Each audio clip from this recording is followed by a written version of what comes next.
Boom. And a 5, 4, 3, 2, 1. Oh shit! They said JB and Benny, where you been, huh? Oh my god! Like a fucking ghost that blew in the goddamn attic. Holy shit, yes. Episode 144. We are back. It is the JB and Benny Blue Review Podcast. Follow us at JB and Benny Blue for all your social media needs. We are available on all streaming platforms. That's iTunes, Stitcher, Google Play, TuneIn, CastBox, Spotify, iHeartRadio, full episodes on YouTube, and for past episodes, Pornhub. Yes, full episodes on Pornhub, and you might find something that you didn't want to see, pow, or maybe you do, depending on what you freak bitch view. You know what I'm saying? Shout out to all the reviewers, new and old. We are back. I know JB, another OG reviewer is like, what the fuck happened to y'all? It's a goddamn playoffs. I need my motherfucking sticks in that review, and y'all went missing. We had circumstances beyond our control. And we're gonna leave it at that, goddammit. But first, no, we're not. No, we're not. No, we're not. Okay, all right. Dr. Jeremy, no, we're not. The third Esquire. No, we're not. Talk to the reviewers. We're gonna tell. Look, I'm always open and honest with the reviewers, Benny, and I'm like that because I don't want the reviewers to make the same mistakes that I make. Right? Allegedly, so I'll use the word allegedly for the rest of the segment.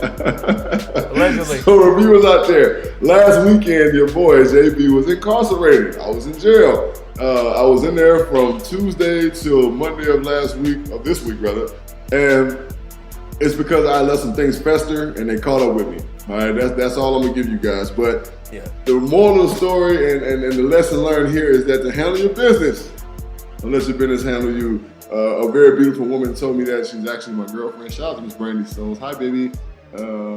And yo, that's just being real. I'm very transparent. Benny knows this because he's known me long enough to know that I'm very transparent. And one of my biggest flaws is procrastination, big time. Especially when it's some shit that I don't really give a fuck about. So I was in a bit of a rebellious state in these situations as well. But I'm also the same person that God has to make do things. All right, I'm that guy, Benny, to where God is like, do this. All right. And that's basically what it was. Reviewers out there, if you don't know anything about me, I hate court, I hate jail, I hate police, I hate all that shit, right? Yeah, so make two because I feel helpless because there's nothing I can do about it in this situation. If this person wants to do this, so on and so forth, from a judge to a cop, whatever. The shit gives me fucking anxiety. And what God does, not to get too preachy, but what God does when he's about to bless you big time, he has to take you out of your comfort zone. Right? He has to put you somewhere where you're not comfortable, and you have to go through that shit and face your fears. And then once that happens, you go, right? You know what I'm saying? Like, so I did that. I faced my fears. I sat in the joint. It ain't the first time I've been locked up, but I sat in the joint and in the county for about 3 days, and met some really, really great people. I ain't gonna lie. All right, just because people are locked up don't mean they're criminals and they are fucked up. You know what I'm saying, in the head. I met some very positive brothers. I met some positive white dudes. I met some cool ass Mexican cats, and I kind of used it as an opportunity. You know what I'm saying, to talk to guys and spread spread awareness about life and so on and so forth. Like, just to be a positive outlook. It's kind of like God put me there for a reason. Because the one cat I met, and we'll talk about this shit off the podcast. But one cat I met, he's going to end up being big, and the world will know him before you know it. So, hey, it happened and it's over. Learn from it. I'll have you guys out there, reviewers, know that JB is no longer an outlaw. I am no longer JB the kid out here. You know what I'm saying? I am JB the law-abiding citizen. All right, I'm not William Bonney out here, you know what I'm saying? I am JB, the law-abiding citizen, and I'm happy to say that I am. So reviewers, I'm glad to be back, and we're gonna do what we do, man. Yo, low key. Like, first of all, reviewers. I mean, yes, there was he shared his truth as he wished, and just know he ain't fucking. Take an old lady's purse or get knocked for parking tickets or some shit. Although it would have been, and part of me actually kind of wanted you to lie and make up like a ridiculous story and say like you beat the shit out of like 6 people. Like that would have been kind of worth it, low key. You know what I mean? Because that's a story. That's a story. The thing about that is that I've been to jail for that already. When I was in Carolina. If anybody knows me from my Carolina days, I went to jail for assault. I had to turn myself in as a warrant for my arrest. Allegedly, yeah, I didn't touch anyone. I did it. Yeah, so, hey, I ain't got no troubles, you know what I'm saying? I'm like dope boy on Boys in the Hood. You staying out of trouble, I ain't got no troubles. So, Benny, I can honestly say that now. I ain't got no troubles, all right? Yeah. I've been sleeping so good since I've been home. All right. Hey. Hey, shout out to all my folks that held me down, you know what I'm saying, the situation, and it was just, including the man sitting in front of me, my brother, you know what I'm saying? You damn right. Oh, we're talking about that. You want to talk about off the air. That's right. You know what I'm saying?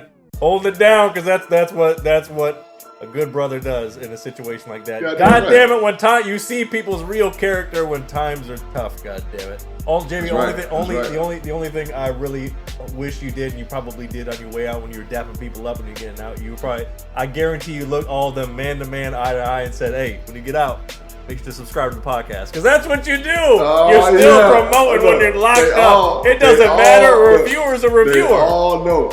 And here's the thing, and then this is the craziest thing in the world. All the prisoners and inmates are about to get iPads, if you will, tablets. Oh, that's prime listening time, baby. That's a lot of episodes to listen to. They ain't got shit else to do. So, they all know the JB and Benny review, and hell yeah. Goddamn right, man. Damn right, man. Shout out, listen, man, you bring up a good point, though. And shout out to Richard Sermon for, I saw a segment earlier before we started recording about him speaking to some young men locked up. I believe it's because he's in Frisco now, of course. I believe in the Santa Clara juvenile detention center. I had a lot of friends that were in that system. My father was a social worker for the county, so a lot of his kids that he had to see by court order were actually friends of mine. So I know a lot of young men that get caught up in that system, and just like you said, whether you're 16 or 60. It's never too late to make a change. So just because you got knocked, you had to sit down for a second. You know what I'm saying? Provided that you didn't rape or molest anybody. Like, come on, man. It's never too. There are people who are in prison right now who have fucking multiple degrees in a PhD, and it's possible. And it's possible. And shout out real quick. They're wonderful guys, man.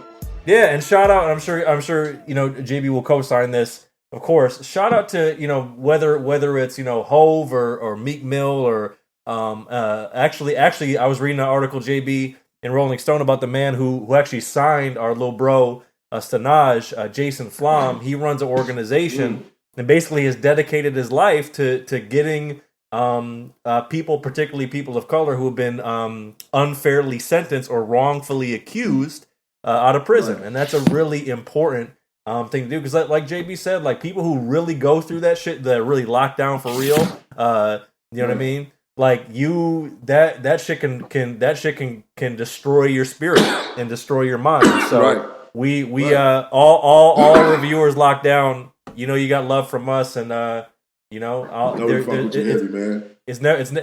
never too late to make a change and better yourself and ultimately be a better person for the world. So. JB's free, damn it! He's on fucking camera. You see his shining face, letting the sun, letting the Arizona sun shine. Ooh, shit! What up, though? Yep, that's right. All right, reviewers. Well, look, we are going to get into our Savage picks, the divisional round, because of those circumstances that he described. We did not do a wild card pick, so right now we're still standing pat, and we'll go over where we're at record wise from. Week 17. So we're gonna get into that here in our patented second segment. But obviously, as I believe they call it each year, Black Monday, when that's a reference to like the stock market and people getting fired and companies going belly up and all that shit.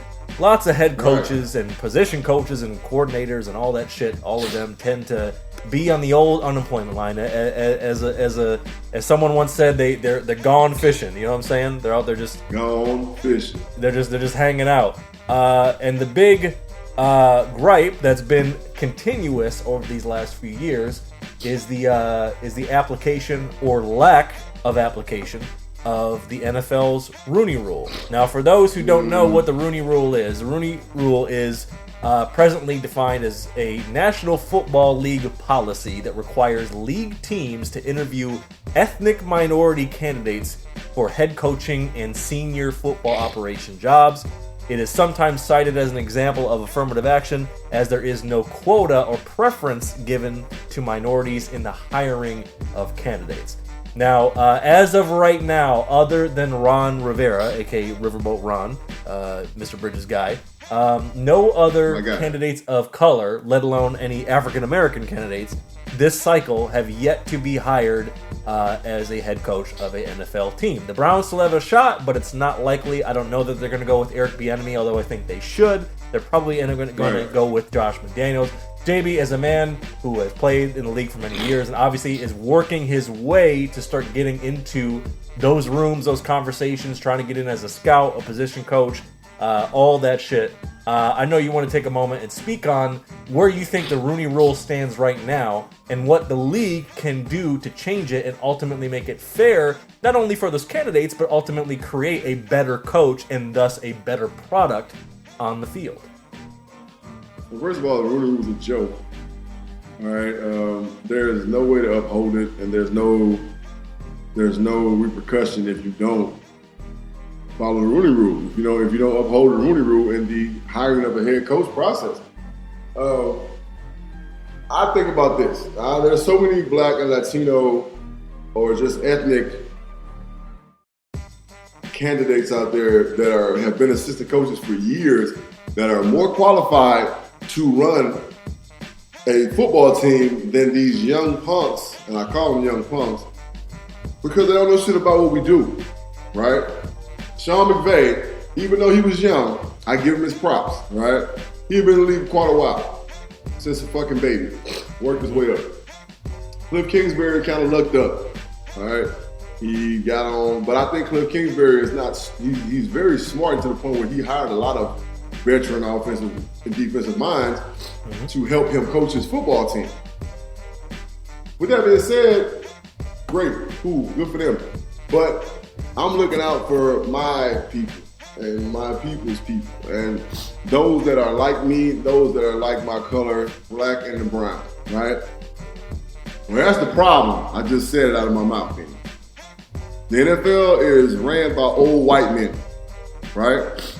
And usually what goes on in a company, and that's why they have affirmative action and things of this nature, is that people want people who look like them to be around them, right? People want people that look like them to work for them, which is fucking disgusting because I don't give a fuck if you're purple, black, brown, or yellow. If I run a business, you can run it.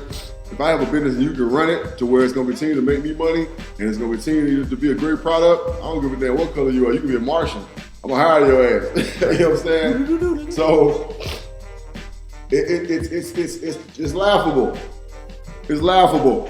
It's laughable because Eric Bieniemy totally qualified. We have guys like Mr. Caldwell who coached in Indianapolis, who took them to a Super Bowl, if I'm not mistaken, right? Who coached your Detroit Lions and had them on the winning side of things. Yeah, made the playoffs. Made the playoffs. He has a stellar record, right? Did he win a Super Bowl with Indianapolis? No, he took them and they lost, right? Yes, I think you're right. Because that wasn't the Dungy year. That was when they went again, and then they lost, right? Yeah. So that's the year they lost to the Saints, right? Believe you're right. 2009? Okay, did they play them in 2009? Yeah, something like that. Because I was actually in Miami. Me and my ex-wife were in Miami at the Super Bowl. So, Jim Caldwell, what do you mean? He is not being considered for a head coaching job. What do you mean? Yep. What do you mean? I mean, guys like Stump Mitchell, who have been a position coach in the NFL forever, played in the NFL, right? You start thinking about guys like this. What do you mean these guys are not being considered for a head coaching job? You want a young, dynamic head coach. Deshae Townsend is the DB coach with the Bears right now. Why is he not being considered for a head coaching job? Right? Like, come on, man. Like, what are we doing? But I know what the problem is. Again, the same reason why Colin Kaepernick has been exiled out of the NFL is the same way and the same reason why there are not more black head coaches, why there are not more black GMs, why there are not more black executives. My thing, Benny, is this. The NFL, probably about 70% of the NFL looks like me. Correct. Right? And I mean in color, right? My color, brown, light brown, dark brown, light brown, whatever. ethnicity. You know what I'm saying? Like, so why not hire someone who knows how to deal with and who is relatable to the people that work for you? Right. Right. I mean, I don't get it. I don't get it because at the same time, like you when you go into the hood, you ain't, you know, and I hate to use this reference, this analogy, when you go to the hood, you don't have a bunch of white teachers. You just don't. All right, you have Mexican and black teachers. Why? Because they can relate to these Mexican and black kids who are in these lower income areas in the quote unquote hood in the schools they go to. Right. And once in a while you got, you know, some choice whites that wants to go in there and make a difference, and shout out to them. But I want to live by that philosophy as a businessman. I'm going to get the person who is the most qualified for the job. Right? It don't matter what color they are. And a lot of these white boys that's coming in here right now ain't qualified for the job. All right, Freddie Kitchens, my dog. I love you, Freddie. You know what I'm saying? If I see Freddie right now, I hug him. You know what I'm saying? And ask how his kids is doing, and ask about the wife and all that. But I don't think Freddie was qualified to run a football team. Right, or certainly not ready yet. You know what I mean? No, not yet. Because no matter what people think, as a head coach, you're not just a head coach, right? You're basically the assistant GM. Yeah. Right? Excuse me, my nose goes berserk as soon as I start talking. So you're in charge of not only a group of men and preparing them to play on Sunday, Thursday, Monday, whatever day they play. You got to say in the organization and how things are ran and who comes in and out. You have to hire coaches and supporting staff to help you do your job. Bingo. And we all know the NFL is a buddy league, right? So it's a who you know type deal. So you start bringing these young dudes in, they're going to bring in more young dudes, and you're going to get a team that ain't going to do much. Right. All right? We're going to see what the guy, what's his name, Maul? Is how you say his name? That signed with Carolina. We talking about who's the head coach there? Yeah, Matt Rule. Yeah. Matt Rule from Baylor. Matt Rule. I want to say Maul. Yeah, so Matt Rule, and then you got Judge with the Giants. All right, those are two. Judge came out of nowhere. That was out of left field. That's somebody's guy right there. Right? He's my guy. That's my guy. That's who I want. Rule, same thing. The owner of the Panthers, who I think is a great dude, very honest man. Right? I love the way he dealt with Ron Rivera. He was, I'm not phony, I'm not fake. We're gonna fire Ron at the end of the year anyway. So instead of me just having him hanging around like everything's okay, we're gonna let him go now. That way he's gonna have plenty of time to get to, you know what I'm saying, that whole shebang bang about him, you know, trying to get another job. I respect that. That's honesty, that's real. So he brought in this guy Rule because he feels like that the Panthers need some sort of burst. They need some sort of energized, right? They need to be energized. And to be completely honest with you, they have a very young nucleus of players. Right. And I think that he's going to be a good hire for them. I really do. I really think he's a good hire for them. Yeah.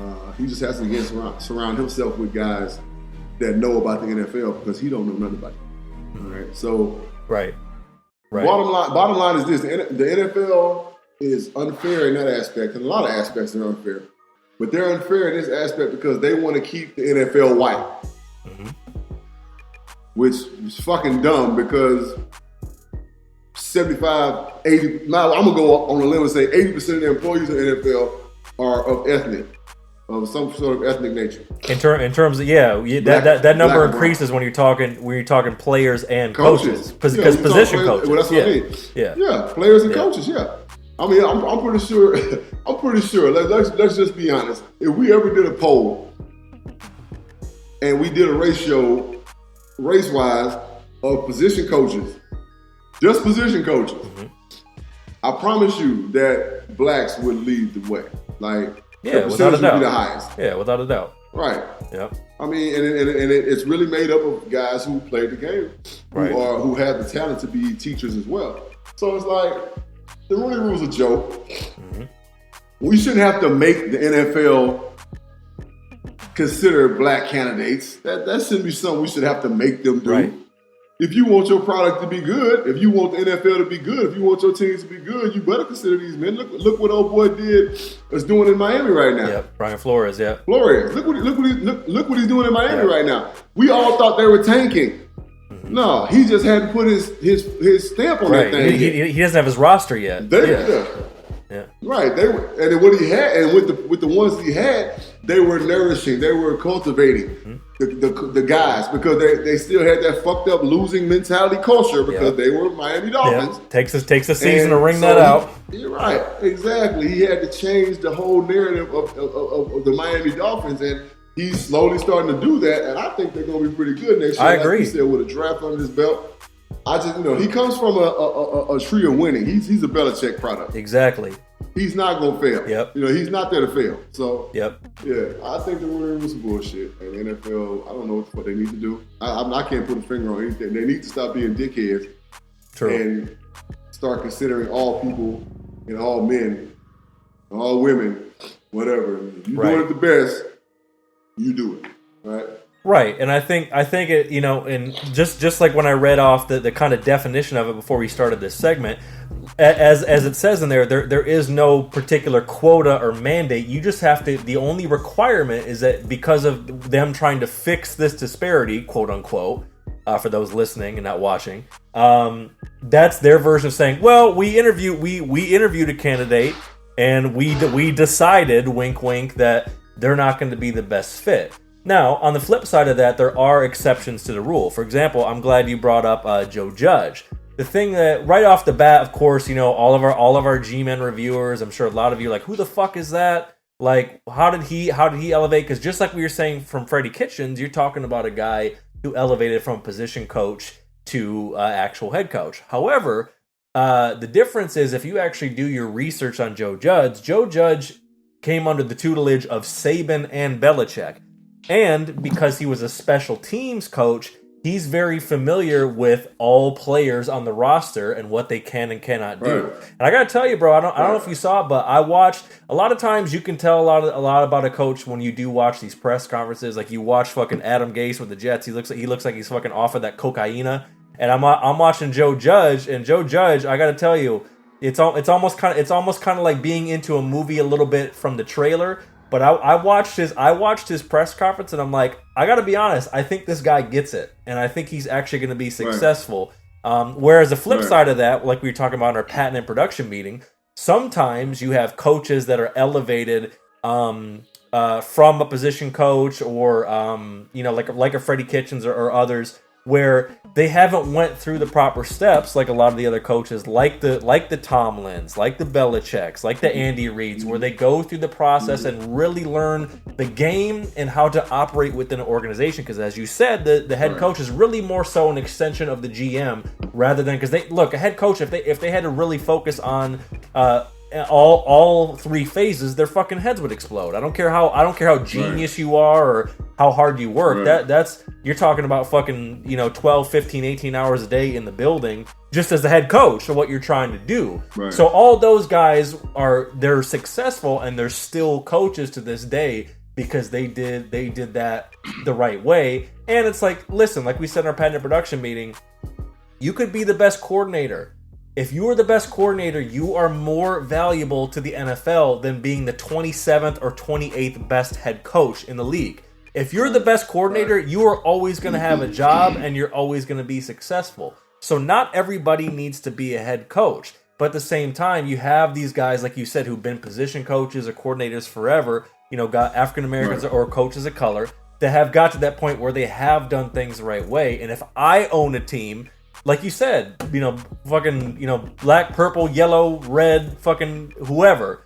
If you are getting it done, I'm interested in you. So, I mean, and if you're a coach of color, even better. Because like you said, the edge that you may have over other candidates is because you played, because you look like them, you can relate to their backgrounds. Thus, you get a better product out of your team. Period. And that's how I look at it. Right. You know what I'm saying? No, I totally agree, man. I totally agree. And again, like I said, we shouldn't have to make the NFL do this shit. You know what I'm saying? Nobody should have to make the NFL. The Rooney Rule's a fucking joke. Nobody should have to make the NFL do any fucking thing. All right, you know what I'm saying? Get off your bullshit, you know what I'm saying, and hire the most qualified man for the job. Period. Right, exactly. Couldn't have said it better myself, sir. And I'll tell you what is not a joke. Oh, these motherfucking playoffs. Oh, it's going down. I'm so goddamn excited. Woo, put money on these games. We're out here fucking betting houses. We have problems. Someone help us. But goddamn it, we love football. You sons of bitches, you. And we know you do too. When we come back, after a fucking week hiatus, it's the motherfucking divisional round. Shit is getting real. Them temperatures are dropping and them scores are going up. God damn it. All of that when we come back here on the JB and Benny Blue Review podcast. And we will be right back, bitches. Yeah. 4, 3, 2, 1. Reviewers, we are back. We really, really appreciate you rocking with us into this new decade. It has been a hell of a football season. We do. Lots of shit happening. Again, if you're new to the review, wow, bro. You know what I mean? It's shit. It's been sometimes the season feels like it goes on forever, and sometimes it feels like it's just gone in the blink of an eye. So, you know what I mean? This motherfucker here has zoomed by. Like, geez Louise, this motherfucker has flew by. So, shit, man. Like, it's fun while it lasted, but it ain't over yet. It ain't over yet. It ain't over. It ain't over yet. We're gonna. It ain't over. To get into that again. If you're new to the podcast, make sure to follow us at JB and Benny Blue. We're on all streaming platforms. JBandBennyBlueReview.com. If you want to get caught up with any episodes that you missed, all that good shit. And reviewers, we love you. We appreciate you rocking with us as you are checking out some motherfucking high stakes playoff football. And speaking of that, Dr. Bridges, we got to see where we are at after a full regular season of football. And with a drum roll, please,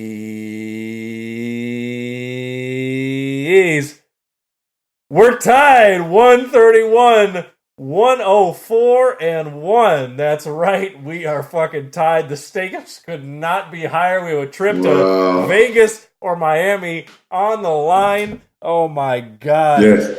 For the OG reviews, if you recall, we are 1-1 in Savage picks over these seasons. This is the ultimate rubber match, and I'll tell you what, man.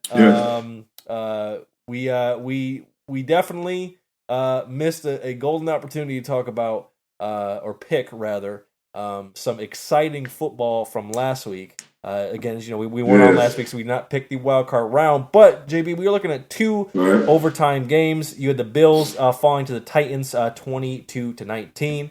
The Titans went down to the pursuit, and they fucking got it done behind Derrick Henry. They went to Gillette Stadium and shaved up. Exactly. Right, they shaved. Cleaned up. Oh my God. Cleaned up. The Vikings beat the Saints in overtime, and the Squawks went to the EAGLES Eagles and got it done after Carson Wentz went out. JB, what? I'm gonna toss it to you. Which game of those 4 games really kind of made the most of an impact on you going into the divisional round?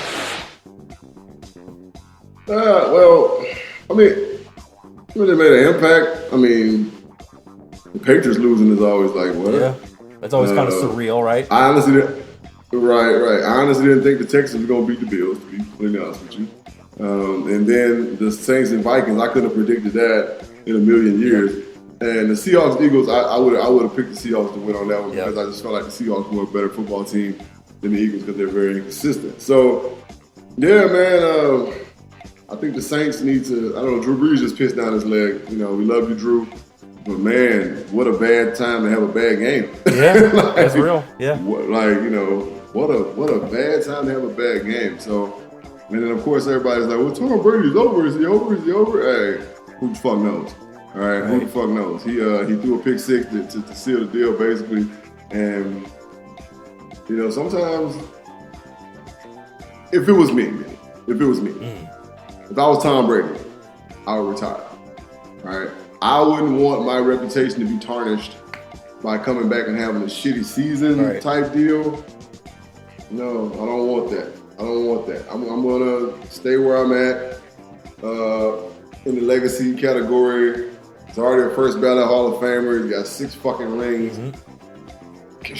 Just fucking retire, bro, and go love on your beautiful Brazilian model wife and love on your babies and your parents and just let it go. We know he's not going to do it, right? He wants one more than Jordan. He wants to play to 45. That's what he wants. Yeah. Some kind of way he's going to be back with the Patriots next year. They'll draft a quarterback this year, but getting them ready for the future. But it is what it is. Tom Brady lost, which was the shot heard around the world, and the inconsistent Texans win again.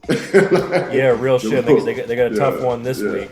I'll tell you what though. What kind of was interesting to me is, honestly, I mean, I think that this Vikings-Niners matchup, which we're going to talk about in a second, is going to be interesting because, I mean, people were trying to make a stink about the Kyle Rudolph alleged push-off, but I was having this conversation the other day with a buddy. It's like, yo, Saints, we were rocking with you on the whole, the whole blatant pass interference shit with the Rams, but it's like, this is the third year in a row where y'all had some fucking last minute shit happen.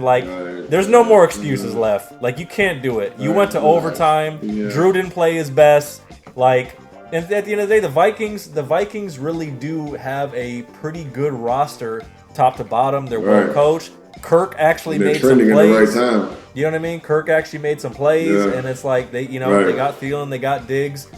I mean, it's just kind of their time. Do I think they're going to make do I think they're going to make a run? No, but I think that they were good enough to beat the Saints, Saints this year. You know what I'm saying? And the Titans are interesting because I mean they're another one that probably isn't as talented roster wise as the Vikings, but they're well coached. They got Tannehill playing well. Obviously, Derrick Henry, is probably not even probably is I would say the best running back in the playoffs. Dalvin Cook would be probably second, but I don't think even Derrick Henry is probably a cut above him, at least this year. The Bill, I mean, I got to tell you, I mean, I was kind of surprised, JB, due to the jankification that we always talk about with the Texans. I was a little surprised that the Bills couldn't close the deal. I mean, where do you think they kind of shot themselves in the foot, toward the end? The janky ass. I mean, it wasn't even them. It was. Well, I guess I feel like they could have handled J.J. Watt a lot better. You leaving he had a one-on-one sneaky good game. Tackle. He had a kind of sneaky good game. Yeah, one sack. You know what I'm saying? He had a hurry, a sack. Well, he had 2 hurries, 1 sack, a couple tackles for loss. They had a good comeback game. But they didn't handle J.J. Watt the right way. I think Tannehill could have. I mean, not Tannehill, but I think Josh Allen could have ran a couple more times. To get first downs, could have used his legs a few more times. Yeah, that random ass pitch too. Like, what the fuck was that? Right. What are you doing, Allen? All that comes with inexperience, though. Right. Exactly. So, give the Bills one more year. Shout out to the Bills. Get the Bills one more year, and they'll be right back to where they were this year, or if not better, man. So, as far as the Vikings go, we'll talk about that in a second. But I think that the Vikings they've become a really, really big time threat in this playoff because I agree. They're a team that's trending at the right time, and I didn't think Dalvin Cook was going to be healthy for the playoffs, and that makes a huge difference. That makes a huge difference because it opens up their play action, and with Diggs' speed, and with Thielen speed, and with Rudolph just being the Debo across the middle, and their defense. Lord have mercy, their defense. All right, built to stop the run. All right, which we're going to get more into with this next game coming up, but they're built to stop the run with those big linebackers, big athletic linebackers and fast in their defensive backfield, who was not the best covers. The one kid, what's his name, 29, number 29? What is his name, Rhodes? Yeah, you got Rhodes, you got Harrison Smith, He used to be a big-time cover guy, kind of fell off. But we'll see. I think that Zimmerman does a great job. He's defensive-minded, and he'll protect that defensive backfield. And he'll depend on his front seven. But we'll talk about that. Right. And then finally, just briefly before we get into the divisional, I mean, the squawk got past the Eagles. I mean, let's be honest, the Eagles have been really going through it this year with a lot of injuries. Although I'm actually really impressed with what they did, considering all these guys they brought up from the practice squad that were playing well and honestly playing better than the guys that they've cut the checks for, if we're going to be completely honest. But nonetheless, I mean, that nobody from the fucking NFC least was going to fucking make a run this year. I mean, hell, Eagles tripped and fell in the playoffs. And then the Squawks get it done. They bring back Beast Mode. They got the young cat Homer. I mean, in your mind, just taking a look at what you saw, I mean, are they gonna have? I mean, what beyond fucking Russell having a fucking MVP game of his life would give you any indication that they may actually be able to take it past the fucking Packers? Did you see anything from this game? Like, I think the Squawks might have something this year. No. And the reason being is because the Packers receiving core is grown. Again, like I talked about the Vikings. It's about peaking at the right time when it comes to playoff football. Right now, the Packers are peaking. And when I say peaking, Aaron Rodgers in a new offense. He has new guys around him. He's learning what he can do. We see it in Aaron Rodgers his attribute is that goddamn running back behind him, and both of those running backs behind him who run the ball extremely hard. And it's like, damn, you know what I'm saying? So right. you got both the running backs that are crazy. The offensive line loves it because they get to lean on people a little bit as opposed to throwing the ball fucking 95,000 times like when the boy was there. Like, and then their defense peaking at the right time. Right. Their defensive backfield was always kind of a question, even though they had all that talent back there. They did, they made those moves, they signed. It was always kind of a question. They had a couple injuries. Linebackers, Martinez is back healthy now. The Smith brothers are wreaking havoc, and their defensive backfield is playing well. Just the receiving core alone growing with the Packers puts them above the Seahawks to me. Period. Yeah. Right? Period. Point blank, period. That's that right there. If you just want to look at position by position, we're going to separate the game. We're going to separate the win and the loss by the Packers receiving core have grown, and the fact that the Seahawks are not the Legion of Boom anymore. They don't have that talented secondary like they used to have. Yeah, I agree. And the irony of the way the Packers are kind of set up now, a lot of their other positions where they've classically kind of went cheap or maybe weren't performing as high as expectations are actually elevated above Rodgers. Because if you look at what Rodgers has been doing this year, he really hasn't been having an amazing year. No. He's been like decent. Not at all. You know what I'm saying? Whereas normally, like you said, when they're in the McCarthy era, their offense is more set up for Rodgers to move the pocket, make some plays, kind of have those receivers slip within the coverage after they ran their routes, shit like that. Whereas now they can lean on Aaron Jones, their defense can make plays and shit like that. So you're right. They may be more built to win and just kind of getting started through this round, and we'll see what happens. So that is a little recap of the wild card weekend. So there's only one thing left to do. God damn it! Let's get into it right now. It is the 2019/2020 NFL Divisional Round motherfucking Savage Picks. Cue that music. Bow! Let's fucking go right now. Man. And JB, just to make it easier on you, because damn it, I know the stakes were high. We were fucking tied in our Savage Picks. I'm going to go down the injury report in total here right now. So right off the bat, Mark Ingram is listed as questionable with a calf injury. I know that he was dealing with some flu-like symptoms, if I'm not mistaken, as well. Will Fuller for the Texans is listed as questionable, dealing with a groin injury. Been seeing some stuff in real time on Twitter. Adam Thielen was out there getting warmed up. He was listed as questionable with his ankle. Some people thought it was his Achilles. He's going to go. Right. Kenny Stills questionable with the knee. I'm sure that he is going to go as well. Adam Humphries for the Titans has been out most of the year, and it looks like he will be out for this game. For tight ends, you got Travis Kelce listed as knee. I mean, again, when you're listed as questionable, I'm sure 9 times out of 10 you are going to go. You're going to go. You're playing. You're playing. Mark Andrews, a big sneaky weapon for that Ravens offense under Greg Roman, is listed as questionable with his ankle. Darren Fells, same thing, had a pretty decent game actually against the Bills for the Texans. Darren Fells has a hip injury, questionable. Jordan Aikens, a tight end, hamstring injury list is questionable. And then Morris Claiborne is out for the Chiefs, corner. Mackenzie Alexander was placed on injured reserve. Jonathan Joseph is listed as questionable for the Texans. Safety-wise, Jaleel Adai, questionable with an Achilles injury. Jason Kearse has a fucked up toe for the Vikings. He is out. Quan Alexander, I'm guessing, is back for the Niners. D Ford listed as questionable. He's probably going to play. Who else? Chris Jones, questionable for the Chiefs. Ziggy Ansah has had a neck injury with the Squawks. He's going to be going. Who else we got? Yeah, Quan Alexander had a pec injury. He's been activated, so he's going to go. And that's really it. That's really a lot of the major injuries. So that's what we're looking at, just to get that out the way.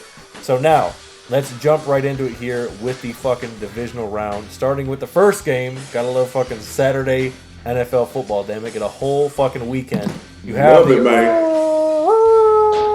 the Skull fucking Vikings. You know what I'm saying? The Vikings going to the Big Bell Bottom, facing the Niners. The line is 7 for the Niners at home. Hey, in the words of Blueface, they be get disrespectful in this motherfucker. Damn, right? I mean, really? Just how you gonna play them? What they basing this on, a record alone? I don't know what the fuck. Like, Vegas trying to get somebody in trouble. They are. I said the last podcast that the 49ers would be a one and done, right? And I meant it. I think that we still have not seen that implode from the 49ers that I've been predicting to happen. I'm predicting Jimmy G throwing 2 picks. Ooh. And that's gonna be that's gonna end up being the telltale of this game. All right. Kirk Cousins is gonna do what he does. Adam Thielen's gonna do what he does. I think Diggs is going to have a bigger game this week than he had last week, because now Thielen is back. And no matter what they say, they're going to dope his ass up. He's going to be healthy for the game. Rudolph is going to play a big part in this thing, but Mr. Dalvin Cook is the reason. He's the reason. He's the X factor. He's the one. They're going to get him going early and often. The 49ers are going to have trouble trying to find their bearings defensively. And the play action is going to be big for the Vikings. I think the Vikings steal another one to get to the NFC Championship.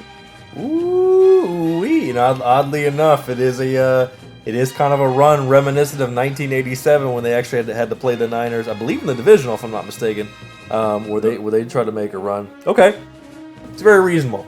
Well, once we get to this point, based on what we see, based on what we know, we can only make our predictions based on what we believe is going to happen in our heart of hearts. Right. Now the easy thing for the reviewers, particularly the OG reviewers out there, to say, "Ain't no way Benny's going to pick the Vikings because he doesn't fuck with the Vikings because it's the same division." Part of that's true, but when you look at the matchup, I feel like the Vikings are going to get started quick. I feel like the Vikings are gonna make probably a big play. I would predict to Diggs, possibly to Thielen, a big over-top play to score first and score early. And I do think they are going to be giving the Niners fits in the second half. What I believe is going to start transpiring moving into the second half is that Shanahan's going to get some shit dialed up in the adjustments. There's going to be some very interesting play calling to take advantage of their talent, particularly George Kittle. And I think their defense is going to start giving Kirk Cousins fits, because ultimately I think that's the ultimate neutralization, because they're so strong in a lot of their other positions and phases of the game. Right. So I think they are going to start giving Kirk Cousins fits late. They're going to take away certain options as it relates to anything over the top. I think they're going to give them some shit underneath, but ultimately do a good job under that Robert Saleh. And I fucking love when they cut the camera to him, how fucking he looks like he's fucking Randy Savage cutting a promo every time they get a fucking stop. On 3 and out. Neck vein bigger than this motherfucking neck and shit. Exactly. That's fucking quality television. And I'll tell you what, man. I think this is going to be one of those games that the Vikings leave the Big Bell Bottom and say, "God damn it, we let one get away." I think that line is slightly disrespectful because I think this is going to be a hot one. This has strong overtime potential. I don't think Jimmy is going to be amazing, but I think he's going to be able to do more and get the ball out quickly better than Kirk, who Kirk has a way of kind of trying to. You can see it in his face when they get a close up where he kind of feels like he wants to extend the play, and that's not really in his skill set. So I ultimately think the Vikings are going to make some big shit happen, but I do think they end up losing by a smooth 3, and I believe the Niners get out of there by the hair and the chinny chin chin, and they get it done. So I am going to take the Niners in this one. All right, moving on to the second game of Saturday, the first AFC Divisional. It's a Tighten Up Titans, fresh off fucking putting the Patriots out of their misery and They're putting their fucking dynasty in question. Going to fucking the red hot, quote the Raven, nevermore. It's the Titans at the Ravens, and the line is 10 for the Ravens at the bank, son. Simply put, I feel like the Ravens are going to stop the run. And I don't think the Titans have anything down the field, receiver-wise, to even remotely threaten the Ravens. I think that it's going to be, emotion is going to be high in the beginning of the game. Mr. Henry is going to be doing some good things. He's alone. But I think he wears thin today. I think Baltimore, the roughnecks they are on defense, are going to be rapping and tapping his ass early and often. He's not going to get loose like he needs to or needs to or wants to for his team. And then Benny, the football gods are smiling down on Baltimore. All right, it's fucking January, early January.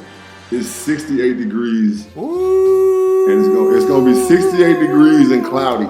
Ooh, 68 degrees and cloudy. God love them. In Baltimore. That's better than here. I'm in Los Angeles. Yeah, thank you. Right, thank you, bro. Without a doubt. You know what I'm saying? It's like low 60s in this motherfucker. I'm in the desert. So that big ass, weird ass fucking Ravens gonna be flying around that hologram shit, scaring the shit out of people. And the Ravens are gonna get the W, man. Simple as that. Yeah, man. I mean, I agree. I mean, I think this is going to be interesting first quarter where neither team is going to score. It's going to be some 3 and outs, and ultimately, you know, I think the Ravens are better equipped, like you said, to kind of neutralize and wear down Henry, force them to try to run the offense through him to get it going. Because I mean, you know, look, Tannehill's done some good things. I mean, it's actually cool to see for him to really kind of like just take it back to basics and compete for a job. Rebirth, man. You know, it's a rebirth and win the job and so forth. And you know, ultimately they got a lot to be proud of this season. I think Humphrey's coming back and them getting some more key playmakers, kind of like you said with the Bills. It may be a 1 year away situation with them, particularly how the league is changing. So you know, look, this does have a potential to get a little bit ugly. Late, I do think it is going to be a little slow for the Ravens to start, but I do ultimately think they pull away just from, and I don't even necessarily think Lamar has to make a lot of plays individually. I think he's going to find guys like Andrews, you know, let Ingram cook a little bit. I'm not expecting a ton out of him, given his injury / sickness. No, not at all. But you know what I mean. So, but there's going to be, you know, there's going to be some playmakers that can get it done for the Ravens, and they can shut down. I mean, let's be for real. Like, you know what I'm saying? Gus the Bus ain't no motherfucking slouch. Like, right. Come on now. You know what I'm saying? Like, Let's be real. I mean, Ingram, that dude. You know, because I think he's a great runner. He's a great running back, but I think he's that dude by committee because he gets most of the run. You know what I'm saying? Right. Gus had that opportunity. He'll break some laws too. Right. So yeah, I think we both agreed the Ravens are gonna take this one. Right, there it is. All right, moving on to the Sunday games. We got the H-Town coming down, Texans going into the Chiefs' kingdom. Chiefs, I know, are fucking chomping at the bit to try to get this goddamn Super Bowl. The line is 10 at Arrowhead on a fucking beyond brisk, 35-degree AccuWeather outside there in Kansas City. Texans at Chiefs. What are we thinking, sir? More consistency with the Chiefs. Chiefs win at home. Nothing else to say. Yeah, man, I agree. Taking the Chiefs, more firepower. You know, ultimately, I think, you know, they definitely win the coaching battle. Although Bill O'Brien showed me a little bit last week. You know, Deshaun's going to make some plays. That's no doubt. Again, I think this may be a similar thing where the Chiefs, you know, due to the bye, maybe start a little slow. But this is another one that has a potential to exceed the spread. So just be mindful of that, betting reviewers out there. But the reason why I don't think that the Chiefs are going to start slow is because one, they have Patrick Mahomes, and I think the mentality of Andy Reid right now. I think honestly he's been here before. Probably the most winningest coach besides Bill Belichick in the league right now. Right. He's been here before, and he understands that there's no fill-out round. I'm pretty sure he's preaching at the Eric Bieniemy right now. Ain't no fill-out round, bro. We mashing the gas and we mashing that bitch for 4 quarters. Right. Because the Texans are janky. You talk about the jankification. The Texans are probably the jankiest team in the NFL. So you fuck around with them. They'd already beat them at home once this year. Right. You fuck around with them, fuck around with them, fuck around with them. Next thing you know, goddamn, they on top of your ass by 3 points, and then the defense wake up, and then you lost the game. Right. No, you smash the gas. The Chiefs Nation is gonna be fucking crazy. It's gonna be 35 degrees. It's gonna be typical football weather out there in Kansas City, Missouri, and I think the Chiefs is just gonna lay into the Texans. I think they're gonna be controlling the game the whole game. I don't think it's gonna be any question, any contest. Yeah, I agree, and I mean I agree so much. For this week in this round, I will make this my Pacific home buyers bet the house pick of the week, taking the Chiefs to win possibly by a couple scores in this one. All right, and then finally over there in the frigid fucking fondue bowl of Green Bay, Wisconsin, it's the Squawks at the Packers, and the line is 4 for the Packers at home. Ooh-wee. I just think the Packers are going to do what they do better than the Seahawks do what they do, and the Packers get the win. There's no in-depth theory I'm going to give you on who does what and when they do it. I just think that, the Packers are going to do what they do better than the Seahawks do what they do, and the Packers get the win.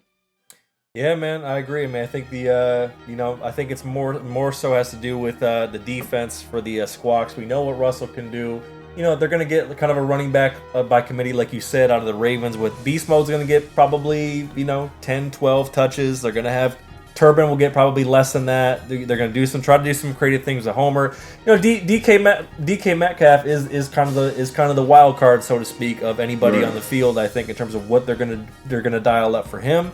So maybe I could see some fireworks here early, but ultimately, I think that it's just kind of one of those things where the Squawks don't have classic Squawks roster to be able to compete talent for talent to ultimately get past the Packers, who are going to be. It's going to be a similar situation. It's going to be they're going to be keeping warm in that cold there at fucking Lambeau. They're going to be ready to go, and not that home field means it really a ton nowadays, but nonetheless. It's gonna be an ideal environment for the Packers to get it done and move on. JB, which of these games are you gonna bet the house on? Damn it, you got to pick one. I got to do the Chiefs. I got to do the Chiefs like you, bro. I'm tired of losing my home, so I got to pick a for sure winner. You know what I'm saying? Like fuck it.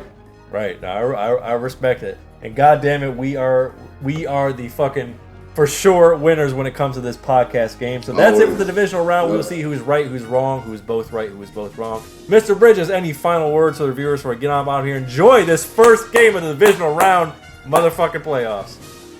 Look, man, this is my first time talking to y'all in 2020. I'm just going to be completely real with you and be very, very simple. Live bigger in 2020 than you lived in 2019. Absolutely. Live bigger. Live bigger. Live bigger. Live fearless. Live bigger, right? Here's the thing about life. If your goal is to live bigger than you lived the day before, you're gonna live a hell of a life. Absolutely. You're gonna live a hell of a life. And bigger, you know what I'm saying, is a figurative term. It can mean a whole lot of different things, right? It can mean a whole lot of different things. It can be the smallest thing, you know what I'm saying? It can be as small as like your workouts and the things you do fitness-wise, or it can mean financially, or it can mean with your family. It don't matter. Live bigger in 2020 than you lived in 2019. Glad to be back. Love y'all to death. You know what I'm saying? We're going to keep dropping more content on our IG. JB and Benny Blue at IG, Twitter, Facebook, at JB and Benny Blue Review at gmail.com. If you want to holler at us, inquiries, whatever. JBandBennyBlueReview.com for past episodes. We are on all streaming platforms. I mean, all. Right.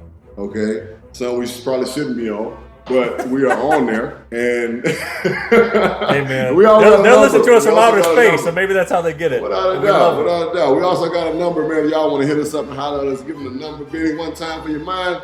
Oh, my God. That's 818-850-2804. 818-850-2804. That's a Savage hotline.